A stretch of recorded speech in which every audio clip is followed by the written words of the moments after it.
நமஸ்தே. இன்றைக்கி மதியமால காய் பார்க்க போகிறோம். गाय पशु। गाय एक पालतू जानवर है। पशु ஒரு வளர்ப்பு மிருகம்। यह एक सीधा साधा जानवर है। இது ஒரு அமைதியான விலங்கு।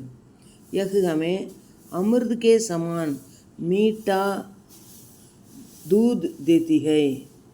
இது அமிர்தத்திற்கு சமமான இனிப்பான பால் கொடுக்கிறது।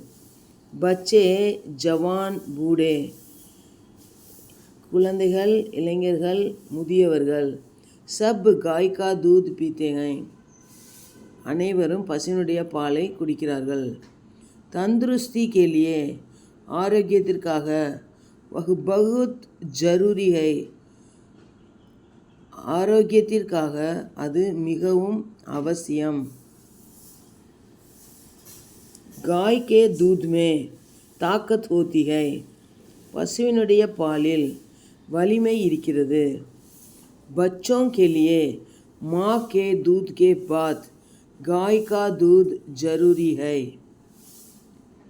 குழந்தைகளுக்கு बच्चों के लिए குழந்தைகளுக்கு माँ के दूध के बाद அம்மாவினுடைய பாலுக்கு பிறகு गाय का दूध பசுவினுடைய பால் அவசியம், கட்டாயம்।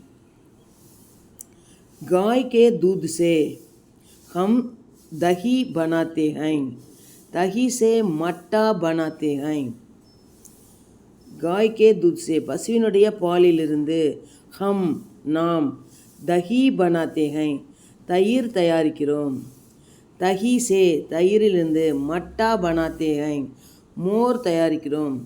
दही से मक्खन निकालते हैं और मक्खन से घी बनाते हैं। தயிரிலிருந்து வெண்ணெய் வெளிவருகிறது, மேலும் வெண்ணெயிலிருந்து நெய் தயாரிக்கிறோம்। गाय के दूध से कई मिठाइयाँ भी बनाते हैं, பசுவினுடைய பாலிலிருந்து நிறைய மிட்டாய்கள், ஸ்வீட்ஸ்களும் தயாரிக்கிறோம்। गाय बहुत उपयोगी जानवर है, பசு மிகவும் உபயோகமுள்ள விலங்கு। वह शांत स्वभाव का है, அது சாந்தமான சுபாவமுடையது। हिंदू लोग लक्ष्मी मानकर इसकी पूजा करते हैं। हिंदू लोग, இந்து மக்கள் லக்ஷ்மியாக நினச்சிக்கிட்டு இதற்கு பூஜை பண்ணுறாங்க। கோமூத்திர और गोबर बड़े काम की चीजें हैं। கோமூத்திரனா பசுவோட மூத்திரம், கோமியம் மற்றும் கோபர்னா சாணம், இவங்க படே காம்கி நிறைய வேலைகள் செய்யக்கூடிய பொருட்களாக இருக்கின்றன, நல்ல பயனுள்ள வேலைகள் செய்யக்கூடியது।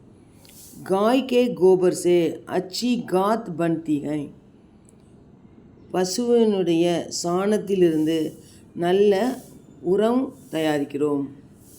தன்யவாத்।